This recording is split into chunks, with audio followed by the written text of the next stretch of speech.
Periosteum है ना, ये मेटाफाइसिस तक खत्म हो जाती है, आगे सिर्फ कॉम्पैक्ट बोन और उसके ऊपर कॉटिलेज की तह होती है। इसके ऊपर क्या होगी अब? एक कॉटिलेज की तह होगी, नरम हड्डी, भुरभुरी हड्डी, और उस कॉटिलेज का नाम क्या होगा? कोई बताएगा? Hyaline hyaline cartilage. Hyaline cartilage, good. ठीक है जी। तो इस हड्डी के सिरे मजबूत होंगे, सख्त होंगे, या अंदर वाला ये दरमियान वाला जो डायफाइसिस है वो मजबूत होगा? अंदर वाला मजबूत होगा, तो अंदर वाला, दरमियान वाला मजबूत होगा। गुड। तो डायफाइसिस का एरिया मजबूत होगा और एपीफाइसिस निस्बतन कॉटिलेजिनस बोन से बने होते हैं इसके एंड्स के ऊपर, क्योंकि सख्त गिलाफ जो है पेरियोस्टियम वो नहीं होता, तो अंदर से कॉम्पैक्ट बोन और फिर उसके ऊपर कॉटिलेज की लेयर होती है। अच्छा, इस कॉटिलेज का नाम है जी आर्टिक्यूलर कॉटिलेज, या इसको हम कहते हैं हाइलीन कॉटिलेज। आर्टिक्यूलर कॉटिलेज क्यों कहेंगे इस कॉटिलेज को? क्योंकि ये आर्टिकुलेट कर रही है। आर्टिकुलेट का मतलब है जोड़ बनाना, एक हड्डी का सिरा दूसरी हड्डी के सिरे के साथ जोड़ बना रहा है, इसको हम कहते हैं आर्टिकुलेट। ये क्या कर रही है? ये आर्टिकुलेट कर रही है मूवेबल होगा जी। सर, मूवेबल होगा फिर ये। डेफिनेटली ज्वाइंट तो मूवेबल ही होता है, मोस्टली ज्वाइंट मूवेबल होते हैं, और खासतौर पर लंबी हड्डियों वाले ज्वाइंट्स मूवेबल होते हैं। तो दूसरी हड्डी के सिरे इसके साथ जुड़ेंगे तो ये एक जोड़ बनेगा ना। अच्छा जी, यहां तक बात समझ में आ गई? जी सर। ओके जी। तो अब जरा दोबारा से इस हड्डी का स्ट्रक्चर आप देखें।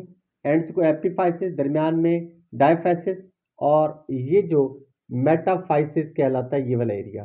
अच्छा, मेटाफाइसिस के बारे में एक और बात है क्या जी, कि ये 18 साल तक, 21 साल तक तो मेटाफाइसिस का एरिया रहता है, और मेटाफाइसिस का ये एरिया 21 साल के बाद जब ग्रोथ मुकम्मल हो चुकी होती है, इसमें ग्रोथ सेल्स होते हैं, तो यहाँ पर एक सिर्फ निशान बन जाता है, लाइन आ जाती है, उसको कहते हैं एपिफाइजियल प्लेट। क्या कहते हैं? एपिफाइजियल प्लेट। एपिफाइजियल प्लेट का दूसरा नाम है जी ग्रोथ प्लेट। तो याद रख लें, प्लेट जो भी होगी, प्लेट में खाना होता है और खाना हम अपनी ग्रोथ के लिए खाते हैं, तो एपिफाइजियल प्लेट भी ग्रोथ का काम करती है, उसका दूसरा नाम ग्रोथ प्लेट है।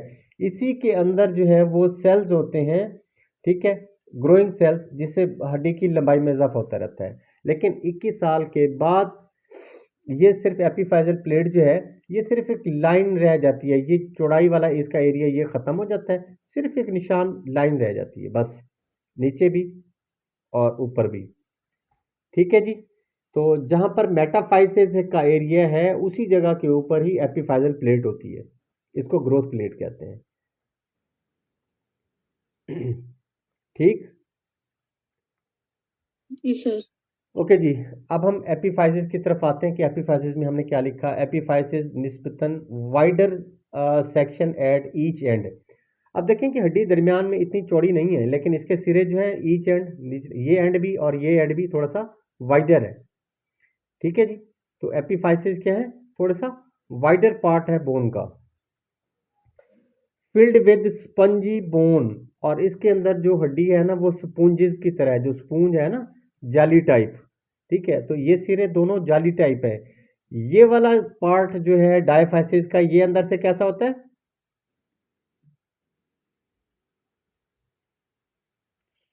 हाँ जी। इसका सर ये कॉम्पैक्ट होगा ना।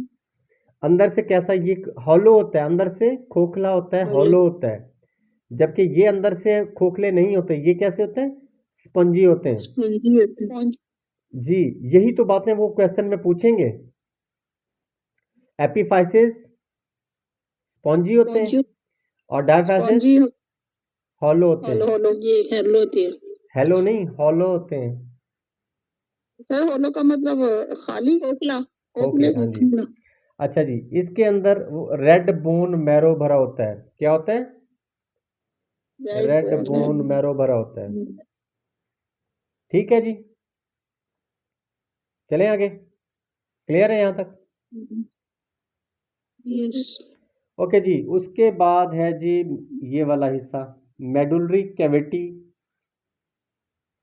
जो ये डायफासिस के अंदर वाली खलात है जिसमें वो गूदा भरा होता है जो हम निकाल के खाते हैं, उसको हम कहते हैं मेडुलरी कैविटी हैज लाइनिंग। इस मेडुलरी कैविटी के अंदर दरमियान में ये लाइनिंग होती है, सिर्फ लाइनिंग बारीक सी, और उस लाइनिंग को कहते हैं एंडोस्टियम। ठीक है, ये नाम इसका एंडोस्टियम लिखा हुआ है, जो आपको बता दिया कि गूदा निकालते वक्त दरमियान में एक हड्डी की एक लेयर नजर आती है हमें। अच्छा तो इस जगह पर क्या होता है, ये क्यों होती है, अभी बहुत अहमियत है इस लाइनिंग की। वेयर बोन ग्रोथ रीमॉडलिंग अकर, इसी जगह के ऊपर जी बोन ग्रोथ वाले सेल होते हैं। क्या होते हैं? बोन ग्रोथ वाले सेल होते हैं और रीमॉडलिंग भी इसी जगह से होती है। ठीक है सर, ओस्टियोक्लास्ट और ओस्टियोब्लास्ट वाला जो है,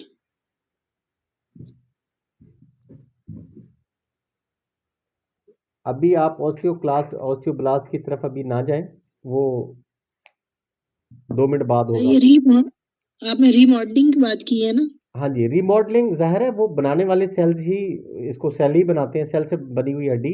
तो कुछ सेल इसको जी हड्डी को जी डिसॉल्व करने वाले हैं और कुछ बनाने वाले हैं, वो भी इसका मैं दूसरी साइड करता हूँ तो फिर आप देख लीजिएगा।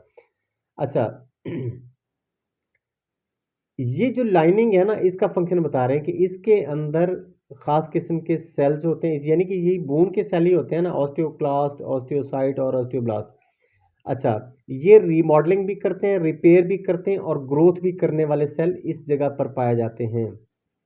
कहाँ पर पाए जाते हैं सेल्स? एंडोस्टियम में।